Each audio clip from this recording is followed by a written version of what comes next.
எங்களை கூப்பிடலன்றீங்களே, கூப்பிடுவாங்க, பொறுமையாக கூப்பிடுவாங்க. என்ன இப்போ அவசரம் அப்படின்ற மாதிரி ஒருத்தவங்க நமக்கு தெளிவுபடுத்தியிருக்கிறாங்க. யார் அவங்க, எங்கே கூப்பிடலன்னு சொல்லிட்டு இந்த தெளிவுரையை கொடுத்துருக்குறாங்க, பார்த்துருவோம் வாங்க. தேமுதிக பொதுச் செயலாளர் பிரேமலதா விஜயகாந்த் அவர்கள் அவங்க தான். இப்போ எல்லாருக்கும் டவுட் வந்திருக்கும், கம்யூனிஸ்ட் பார்ட்டி வரைக்குமே மீட்டிங் முடிஞ்சு எல்லாம் ஃபைனலைஸ் ஆகிட்டுருக்கு, தேமுதிகவுக்கிட்ட ஒரு பேச்சுவார்த்தைக்கான ஒரு சிமிட்டமே இல்லையே அப்படின்ற மாதிரி உங்களுக்கெல்லாம் ஒரு டவுட் வந்துச்சா? அந்த டவுட்டு தான் ஊருக்குள்ளே பேச அதுக்கு பிரேமலதா விஜயகாந்த் அவர்கள் விளக்கம் கொடுத்துருக்குறாங்க. எங்களுக்கெல்லாம் தெரியாமல் அன்அஃபிஷியலாக 1008 செய்தியை போட்டுட்ருக்கீங்க. அஃபிஷியலாக என்னென்னா, ஏற்கனவே திமுக கூட கூட்டணியில் பல ஆண்டுகளாக ட்ராவல் பண்ணிகிட்டு இருக்க கட்சிகளோட மீட்டிங்கெல்லாம் முடிச்சுட்டு லாஸ்ட்டாக எங்ககிட்ட வரோன்னு சொல்லியிருக்காங்க, வருவாங்க அப்படின்ற மாதிரி விளக்கம் கொடுத்துருக்குறாங்க பிரேமலதா விஜயகாந்த் அவர்கள். தேமுதிகவை பொறுத்த வரைக்கும் only off the record news தான் ஓடிட்டு இருக்கு. எந்த யூடியூப் திறந்தாலும் எந்த விவாதங்களில் பார்த்தாலும் ஒன்லி ஆஃப் த ரெக்கார்ட்.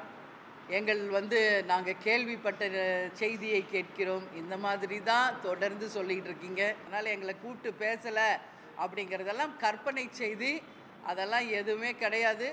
எல்லாரையும் முடிச்சுட்டு அவங்க தான் ஏற்கனவே அவங்களுடன் பயணித்தவர்களுடைய கூட்டணியை முடித்து தேமுதிகவையும் இன்னும் ஓரிரு நாட்களில் அழைக்க இருக்கிறார்கள் என்பதையும் இந்த நேரத்தில் நான் தெரிவிச்சுக்கிறேன்.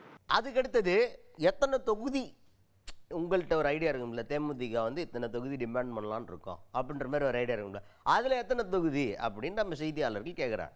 அதுக்கு பிரேமலதா விஜயகாந்த் அவர்கள் நெத்தி போட்டில் அடித்த மாதிரி என்ன சொல்கிறானா, எங்களுக்கெல்லாம் 234 தொகுதி ஓகே தான், ஏன்னா ஆல்ரெடி நாங்களாம் 234 தொகுதியிலையும் போட்டி போட்ட கட்சி தேமுதிக, அப்போ எல்லாத்துலேயும் எங்களுக்கு போட்டி போடுறதுக்கு ரெடியாக தான் இருக்கோம் நாங்கள். அவங்க என்ன பேசுகிறாங்க அப்படிங்கிறத பார்த்துட்டு அதுக்கப்புறமா டிஸ்கஷனில் முடிவு பண்ணிங்களான்னு இருக்கோம் நாங்கள் அப்படின்னு ஒரு விளக்கத்தை கொடுத்துருக்குறாங்க பிரேமலதா விஜயகாந்த் அவர்கள். 234 தான் உத்தேச பட்டியலில் இருக்குது. ஏன்னா 2006 தேசிய முற்போக்கு திராவிட கழகம் 234 தொகுதிகளிலும் போட்டியிட்ட ஒரு கட்சி. இங்கே இருக்கிறவங்க முக்கால்வாசி பேர் அப்பயே வேட்பாளர்கள் தான். அதனால் நான் சொல்கிறேன், 234 தொகுதிகளுமே தேமுதிகவின் களமாக இருக்கிறது. இருந்தாலும் இன்றைக்கி நாங்கள் ஒரு கூட்டணியில் இருக்கிறோம். அந்த கூட்டணியின்படி நாங்கள் அந்த குழு அமைத்து கூட்டணியோடு பேசி இறுதி கட்டமாக எங்களுக்கு தேமுதிகவுக்கு எந்த தொகுதிகள் கிடைத்திருக்கிறது என்பதை அதிகாரப்பூர்வமாக நாங்கள் அறிவிப்போம்.